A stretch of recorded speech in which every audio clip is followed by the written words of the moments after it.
तो good morning दोस्तों, आज हम लोग यहाँ पर सीखने वाले हैं वेक्टर को तोड़ना। आखिर हम वेक्टर को ब्रेक डाउन कैसे करें। अब तोड़ने का मतलब है किस में तोड़ना, तो हॉरिजॉन्टल और वर्टिकल डायरेक्शन में तोड़ेंगे। वर्टिकल एंड हॉरिजॉन्टल डायरेक्शन क्या होती है, चलिए मैं बात करती हूँ नीचे की वीडियो में। तो हम लोगों ने हॉरिजॉन्टल एंड वर्टिकल डायरेक्शंस की बात थोड़ी सी हम यहाँ पर कर लेते हैं कि बेटा हमारे पास में जो एक्सेस होता है वो कुछ इस तरीके से होता है। ये जो एक्सेस होता है उसको एक्स बोलते हैं, ऊपर वाली एक्सेस को हम लोग वाई एक्सेस बोलते हैं। तो ये वाई डायरेक्शंस होती है, वो हमारे पास में एक्स डायरेक्शंस होती है ना। तो इसका मतलब क्या है कि हम लोग एक्स डायरेक्शंस को ही यहाँ पर हॉरिजॉन्टल बोल देते हैं, यानी कि जो डायरेक्शंस धरती पर स्थित है, और इस डायरेक्शंस को हम लोग ऊर्ध्वाधर डायरेक्शंस बोल देते हैं, ठीक है। यानी वर्टिकल डायरेक्शंस हम लोग इसको बोल देते हैं। तो बस यही होता है हॉरिजॉन्टल एंड वर्टिकल्स। वैसे तो हम किसी भी डायरेक्शंस में चीज़ों को ब्रेक डाउन कर सकते हैं, लेकिन सबसे पहले चीज़ों को क्लियर करने के लिए, जानने के लिए, उनको समझने के लिए हमें क्या ज़रूरी है कि हम अपने बेसिक से उसकी स्टार्टिंग करें। कोई एक रास्ता पकड़ ले जिस पे चलना स्टार्ट करें, पहले तो हम चलना सीखें, फिर उसके बाद में हमें दौड़ना भी उन रास्तों पर आ ही जाएगा। लेकिन सबसे पहले हम चलना सीखेंगे। तो चलिए चलना सीखते हैं।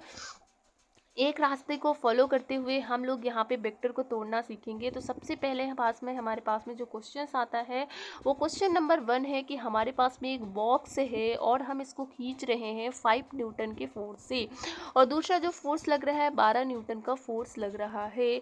हम इसका रिजल्टेंट कैसे निकाल सकते हैं बच्चों, तो चलिए ध्यान से देखते हैं और क्वेश्चन को करने की पूरी कोशिश करते हैं। हम लोग जानते हैं कि रिजल्टेंट निकालने के लिए हम लोग क्या करते थे, under root of the A vector का होल स्क्वायर एंड प्लस का बी स्क्वायर एंड प्लस का हो जाता था 2a डॉट बी, है ना।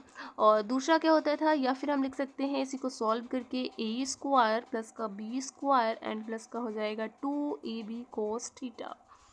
ये होता था हमारे पास में इसका रिजल्टेंट।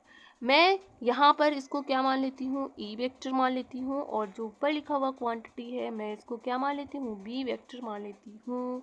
तो चलिए आ जाइए, इसमें मान रख देते हैं। तो रिजल्टेंट यानी कि परिणामी बल कितना लग रहा होगा डिब्बे पर, ए वेक्टर के स्थान पर, यानी कि फोर्स ए कितना है, 5 न्यूटन का फोर्स लग रहा है, और फोर्स बी कितना लग रहा है, तो तुम यहाँ पर देख सकते हो 12 न्यूटन का फोर्स हमारे पास में बी लग रहा है, होल स्क्वायर एंड प्लस का हो जाएगा 2 टाइम्स ऑफ ए कितना है 5 है, बी कितना है 12 है, एंड कोस थीटा, थीटा कितना दे रखा है। तो बच्चों यहाँ पर आप देख सकते हैं ये हमारे पास में आपस में जो एंगल बन रहा है वो 90 डिग्री का एंगल बन रहा है। थीटा इक्वल टू कितना हो जाएगा, 90 डिग्री हो जाएगा। अब चलिए इसको सॉल्व कर लेते हैं। आर इक्वल टू क्या हो जाएगा, पचहम कितना आ जाएगा, 25 हो जाएगा, और प्लस बार बरैया में 144 हो जाएगा, और प्लस का हो जाएगा 5 दूनी 10 यानी कि 120। और दूसरा हमें क्या इंटरेस्टिंग बात मिलती है कि cos 90 अंश की जो वैल्यू होती है वो cos 90 अंश की जो वैल्यू होती है वो तो 0 होती है, तो यहाँ पे 0 डाल देंगे। तो हमें क्या समझ में आता है सॉल्व करने के बाद में कि 144 और इसको जोड़ेंगे तो 5 4 9 और 6 और 159 और प्लस का 0 आ जाएगा, यानी कि कितना आ गया बच्चों, 13 आंसर आ गया, यानी कि 13 न्यूटन इस पे रिजल्टेंट का फोर्स लग रहा है। किस डायरेक्शंस में लग रहा होगा, तो 13 न्यूटन का यहाँ पर फोर्स लग रहा है। रिजल्टेंट डायरेक्शंस में कुछ इसका यहाँ पर रिजल्टेंट आया होगा, और इस डायरेक्शंस में ही 13 न्यूटन का यहाँ पर फोर्स लग रहा है। आई होप बच्चों ये क्वेश्चन आपको समझ में आया होगा, है ना। अपने मन से वीडियो को पॉज कीजिए और क्वेश्चन को सॉल्व कीजिए। अच्छे से सॉल्व करने के बाद में आप मुझसे यहाँ पर आराम से कमेंट करिए और फिर मुझसे पूछ लीजिए जो भी डाउट हो, तो मैं आपको जवाब देने की पूरी कोशिश करूँगी। इस तरीके से हम इस क्वेश्चन को सॉल्व कर सकते हैं। चलिए आते हैं यहाँ पे बात करते हैं नेक्स्ट क्वेश्चन की कि दूसरा क्वेश्चन हम कैसे सॉल्व कर सकते हैं। बच्चों ये ले लिया हमने दूसरा क्वेश्चन, जो कि हमें किस तरीके से गिवन कराया गया है। आप देख सकते हैं यहाँ पे भी एक हमारे पास में बॉक्स है और इस पर भी 2 तरीके के फोर्स लग रहे हैं। एक तो 4 न्यूटन का फोर्स लग रहा है, दूसरा हमारे पास में 5 न्यूटन का फोर्स लग रहा है। इसके बीच में जो एंगल बन रहा है वो 30 डिग्री का एंगल बन रहा है।